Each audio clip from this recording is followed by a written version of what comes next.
Hey, what's up, everybody? This is Jordan back again with the PictureMonk podcast, and I'm not tired in this one, so told you I'd stop saying it. Anyway, if you don't know what that means, just listen to my other previous podcast. You'll get it. So for this podcast, I'm basically just going to go ahead and get right into it and talk about a couple things that I found online. I usually like to try to start these off with that. And then I'm also going to go into some Photoshop basics, because I know that a lot of photographers out there like to use majority Lightroom, and then they'll go into Photoshop if they need to. But I've kind of, when I first started editing photos, I started out in Photoshop, and then I was drawn into Lightroom. So I kind of went the other way, as most people do. So I feel like I have a better grasp on Photoshop, and I feel like a lot of photographers nowadays, they'll use free editing software, which is, I'm saying there's nothing wrong with that, but they'll use free editing software, or they'll use Lightroom, which is a little bit easier than Photoshop. But I do think it's really good to understand at least the basics of Photoshop, and you can get a better idea of the amount of stuff that you can do to your images. But let's go ahead and get started for the first couple things that I found. And the first thing I want to talk about, and you might have already heard about this, but I'm actually kind of excited about it, it's a pretty cool little deal, is a app on the, I don't know if it's available on Android because I don't have an Android, but I know it's available on the iPhone, and it's called Periscope. And if you have heard about it, then you know that it's a app that is developed by Twitter, and it turns your phone into a live broadcast, basically. But you basically just fire up the app, log in with your Twitter account, basically, and just go live from your phone, which means you can do live video and audio from your phone. I've actually played with it a couple times. It's kind of a cool little deal, and I think I'm going to implement it with my my podcast. So if you follow me on Twitter, and you can follow me there at PictureMonk. If you follow me on Twitter, and if you had the app installed, you'll get a notification that let's say I go live on the Periscope app. You'll get a notification that I'm live, and then you can log in and view the stream and see me doing the podcast, and you can even answer questions that are popping up. So I can see all your questions real time, and it's a really cool little thing. So head on over to the App Store and check that out. It's it's called Periscope, and you can see the reviews and check it out. It's free, so go check that out and let me know what you think about it. I think it's a pretty cool little app.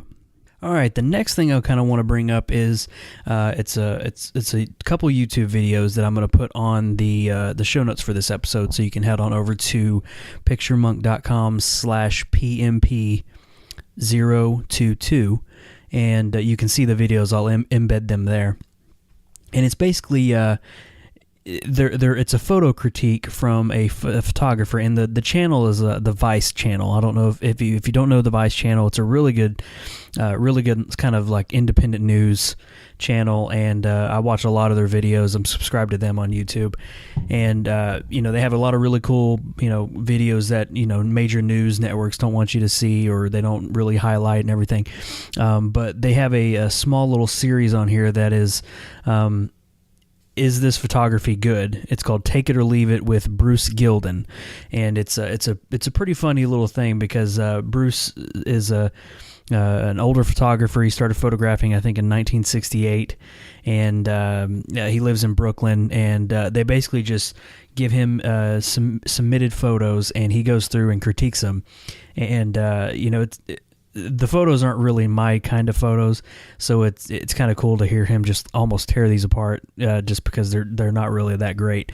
But he will give credit where credit is due. So they're two videos. It's kind of a part one, part two kind of thing, and you can check those out, like I said, at PictureMonk.com/PMP022, and you can give those a watch there. So go check that out. It's pretty funny. Okay, for like I said, for the main topic today, we're going to kind of roll into Photoshop basics, and this is going to be a little difficult to do. I'll try to do my best in explaining this over a podcast, but I plan on making a little video series about Photoshop, and maybe even Lightroom, even though a lot of people use that. But I'll plan on making a little photographer version of what Photoshop can do for you. So Let's go and get into the first little thing that I kind of, if you're not really familiar with it, and if you can, while you're listening to this podcast, open up your version of Photoshop if you have it, and kind of follow along here. And if you can't, no big deal. Just kind of re-listen to it when you can get back to your computer and have a little bit of free time. But when you open Photoshop and you open up an image, just any image will do for this purpose. At the very top right of your window, you're going to see what it probably says is the word Essentials, and it's a little drop-down box.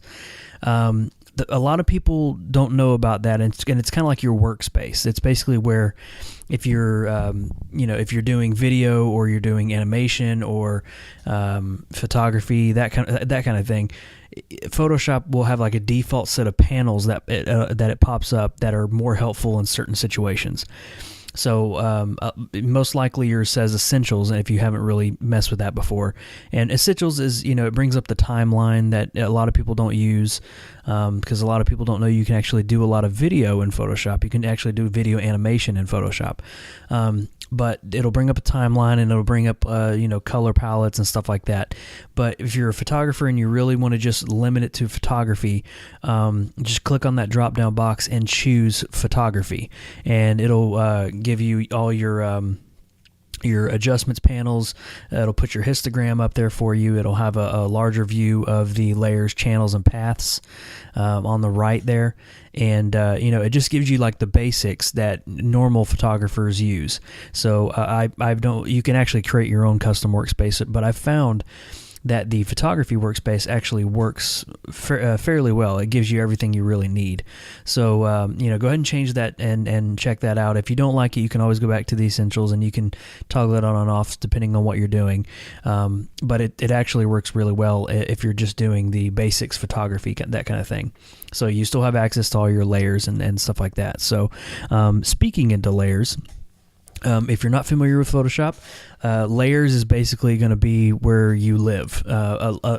Basically, when you do layers and you bring a photo into Photoshop, you can put a layer on top of that photo, and then put another layer on top, and just keep building all these layers. And it's really helpful to do that, especially if you're doing like sky replacements and a little bit of dodging and burning, which we'll get into. That sort of thing. It's really helpful with that. So layers is going to be where you live and breathe. You're going to have tons and tons of layers. You're going to want to name them to help you remember what is on there, and so you don't have to like toggle on, toggle off the layer to see exactly what you're working with. So. And again, I know this might sound confusing if you're just listening to it, but just kind of like I said, go back when you have a chance and just open your Photoshop, and you can kind of see what I'm talking about.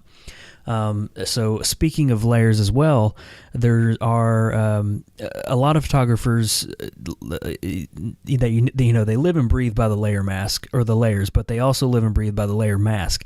And the layer mask is it's basically a I don't know a really good way to put this, but I've heard it explained so many different ways to me that kind of confuse me. And it's kind of you don't know a really good analogy to put with it, but basically, picture a plain glass, like a plane of glass, just a pane of glass, just clear. You can see right through it, not a big deal.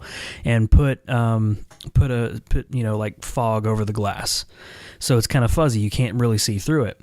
So when you put a layer mask on something, and it's a black layer mask, you're basically just covering up so you can't see anything below it. So let's say you're holding that pane of glass down at the grass. You're looking at the grass through the glass. This is like a Dr. Seuss rhyme. But you're looking at there, and you have fog on the glass, and you can't see the grass, because it's fogged up. Well, you take a white brush and you brush over that, and now you can see through it.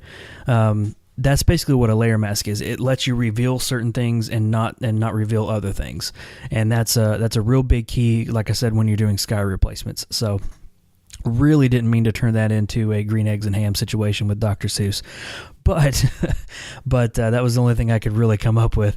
But so yeah, layers and layer mask are your heart and soul for a photographer. I use those all the time. Most of the time, every layer almost has a layer mask on it.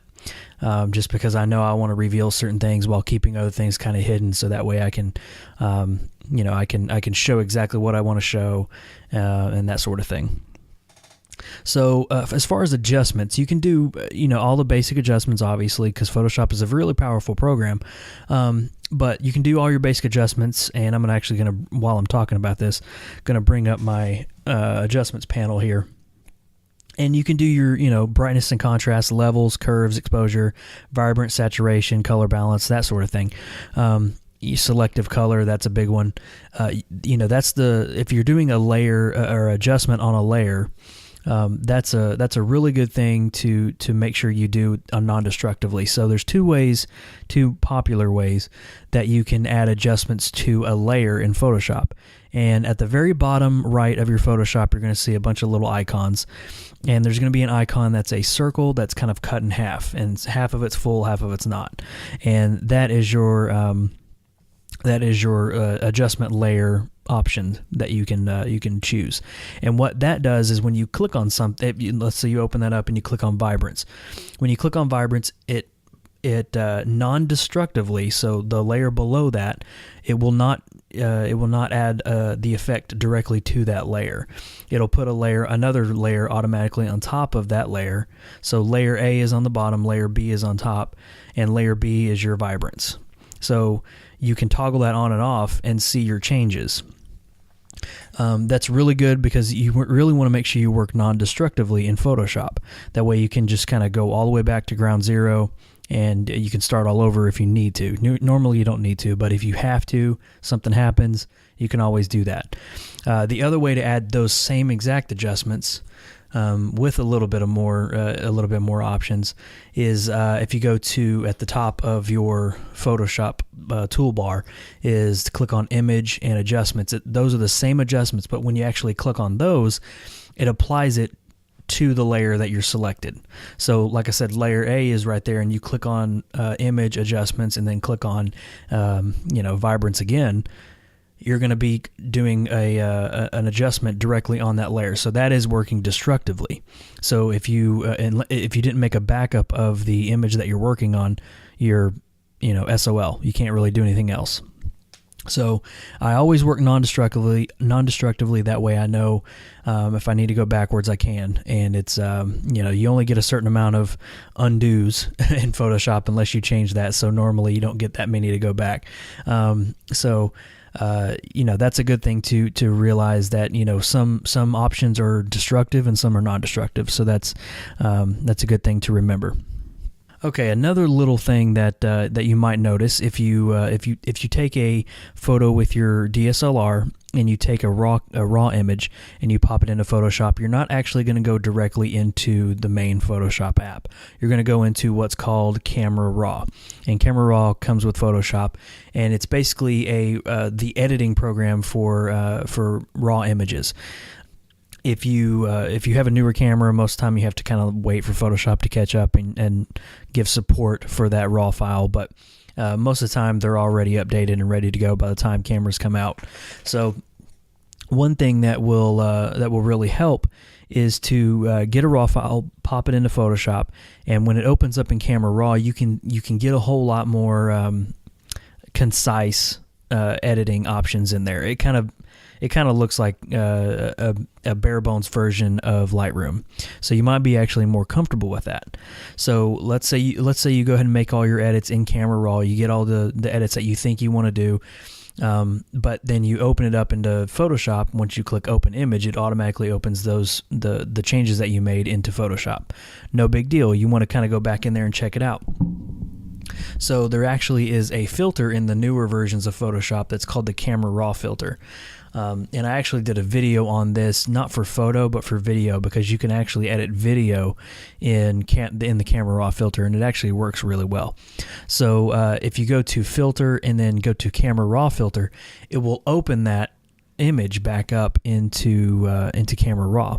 So that will really help out if if you're kind of not familiar with it, but you want to go back into Camera Raw and check it out. That's a good way to do it and still keep the edits that you made previously.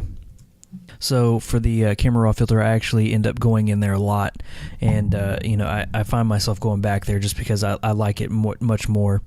But when I really need to do the heavy editing, taking stuff out of images and cloning and all that kind of stuff, that's the time that I get back into the regular Photoshop, and I do all the major damage there.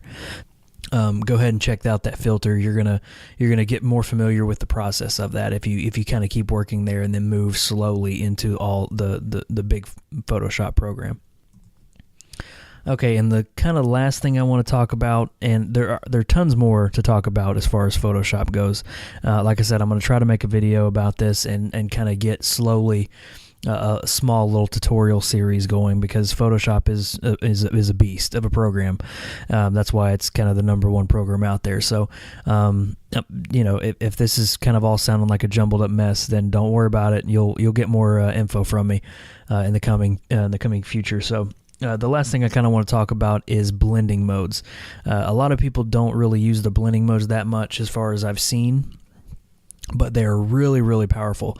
Blending modes can be found in your layers panel, and if you go click on the layers panel, you're going to see a little drop down box. Most of the time, if you don't ever use blending modes, it'll say normal. So when you click on normal, you're going to get a lot more options in there, and they're going to be options like dissolve, darken, multiply, color burn, linear burn, darken color, lighten, screen, that sort of thing. You're going to see a whole list of all these things.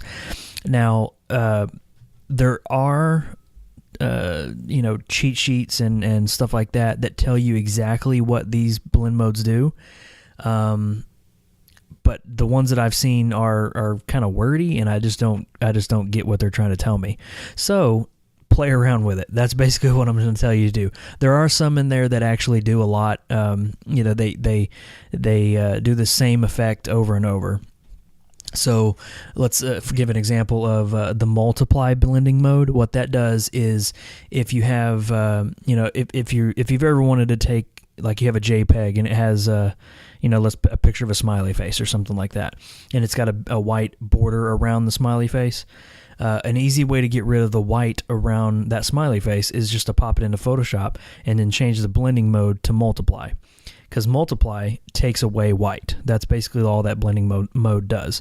Don't know why they call it multiply. Can't they just say like white eliminator? I don't know, but it's called multiply. So every that blending mode will do that exact same thing to every white image that you have. The opposite of that is screen. So screen will take away black from an image. So those two I use a lot, just because I know exactly what how the photo is going to react to that blending mode. Another one that I use way more than I should is the overlay filter, and the overlay basically it will take let's say you have a blank layer with black and white on it.